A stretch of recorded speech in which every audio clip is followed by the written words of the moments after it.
நம்முடைய இறைவன் எப்படிப்பட்டவர் என்பதை நாம் தெரிந்து கொள்ள வேண்டும். அதை தெரிஞ்சுக்கிட்டீங்கன்னு வச்சீங்கன்னா மற்ற இறைவனை தேடி நீங்கள் செல்ல வேண்டிய அவசியம் இருக்காது.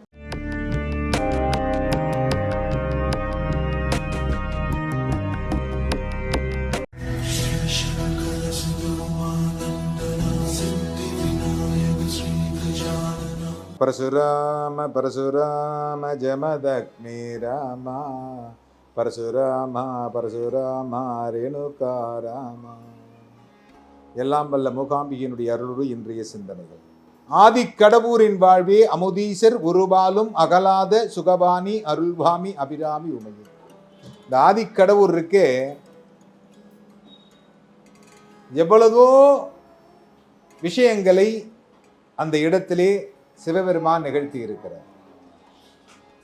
சிவலீலைகள் எல்லாமே.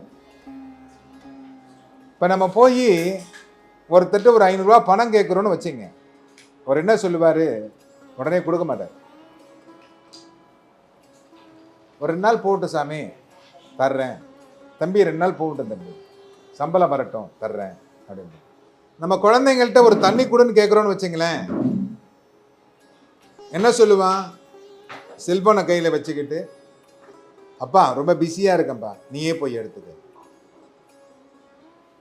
நான் ஒரு கம்பெனியில் வேலை செய்கிறேன், இந்த கம்பெனியில் இருக்கிற முதலாளிகிட்ட ஒரு நாள் லீவு கேட்குறேன். நாளைக்கு என்னுடைய தங்கைக்கு வீட்டுக்கு போய் பார்க்கணும், லீவு கொடுங்கன்னா, ஞாயிற்றுக்கிழமை போய் போயிட்டு வாப்பா, எனக்கு இது வேலை இருக்குது ஒரு வாரத்துக்கு, சரி ஒரு 500 ரூபா அட்வான்ஸாக கொடுங்க. இப்போதைக்கு அட்வான்ஸ்லாம் முடியாது. மனைவி கணவன்கிட்ட கேட்குறா, புடவை வாங்கி கொடுங்க, நகை வாங்கி கொடுங்க அப்படின்னா, அட்சய திருதியை வரும்போது நகை வாங்கிக்கலாமா? நகை நிறைய சேரும், ஏமாத்த போகிறாங்கன்னு அர்த்தம். தீபாவளிக்கு புடவை வாங்கிக்கலாம், 5 புடவை வாங்கிக்கலாம், விடு, ஏன் கவலைப்படுற? நம்மளுடைய மனசு எப்படி இருக்குன்னா, அவங்க கேட்ட உடனே நம்மளால செய்ய முடியாது. ஆனால் இறைவன் அப்படிப்பட்டவனா? இல்லைங்கிறார் நாவுக்கரசர். நாவுக்கரசர் சொல்றார், அந்த மாதிரி கிடையாது இறைவன். கேட்டவர்க்கு கேட்ட வண்ணம் கேட்ட உடனேயே கொடுக்கக்கூடியவன் இறைவன். தேவாரத்தில் பாடுறார்,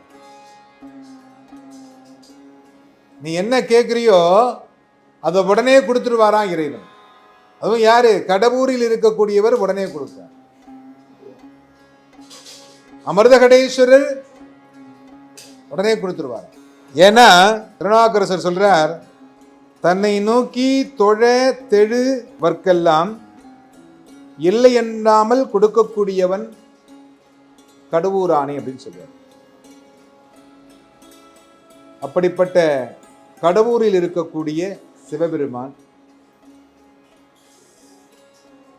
ஏன்னா நம்ம இறைவன்கிட்ட 2 படி எடுத்து வைக்கிறோம் அப்படின்னா, இறைவன் 10 படி இறங்கி வந்து நமக்கு கை கொடுப்பார். ஆனா எடுத்து வைக்க வேண்டியது நம்மளுடைய வேலை. இறைநாமத்தில் எப்பொழுதும் நாம் திளைத்திருக்க வேண்டும். ஏன்னா நீங்க டிவி பார்க்குறீங்க, சீரியல் பார்க்குறீங்க, வீட்டில் வேலைகள் செய்கிறீங்க, எதை செய்தாலும் எப்படி செய்தாலும் இறைநாமத்தில் திளைத்து கொண்டே இருக்க வேண்டும். இறைநாமத்தை உச்சரித்து கொண்டே இருக்க வேண்டும். நமச்சிவாய மந்திரம், நமச்சிவாய மந்திரம், நமச்சிவாய மந்திரமே. சிவாய நமஹா சிவாய நமஹா சிவாய நமஹா என்று சொல்லுபவருக்கு அபாயம் ஒன்றும் இல்லாமல் இருக்கும் என்பதுதான் நிதர்சனமான உண்மை. திருநாவுக்கரசர் சொல்றார், இந்த தேவார பாடல்களை நீங்கள் பாடிக்கொண்டே இருங்கள். ஏன்னா இறைவனுக்கு தெரியும் உனக்கு என்ன கொடுக்கணும் அப்படிங்கிறது அவருக்கு தெரியுமா. வேண்டத்தக்க தருவோய் நீ, வேண்டும் முழுதும் தருவோய் நீ, வேண்டுமையோன் மார்க்கறியோன் நீ. ஏன்னா எனக்கு என்ன வேணும் அப்படிங்கிறது உனக்கு தெரியும், எனக்கு என்ன கொடுக்கணும் அப்படிங்கிறது உனக்கு தெரியும், என்ன கொடுக்க போறேங்கிறது உனக்கு தெரியும். அப்புறம் ஏன் நான் உன்கிட்ட வந்து கேட்கணும்? எனக்கு எதை தர வேண்டும் பரிசு அப்படின்னு நினைக்கிறியோ அதை நீ கொடுக்க போற. இந்த பரிசு தான் வேணும்னு நான் கேட்க முடியாதுல்ல. ஏன்னா எனக்கு நல்லது எதுவோ அதை தான் நீ செய்வாய் என்கின்ற நம்பிக்கையோடு இறைவனிடத்திலே சரணாகதி அடையுங்கள். நமச்சிவாய மந்திரத்தை தினமும் சொல்லி பாருங்கள். உங்களுடைய குழந்தைகள் வாழ்க்கையில் மிக அருமையான நல்ல நிகழ்வுகள் நடக்கும். எல்லோரும் இன்புற்றிருக்க சுவாமிநாத சுவாமியை பிரார்த்தனை செய்கிறேன்.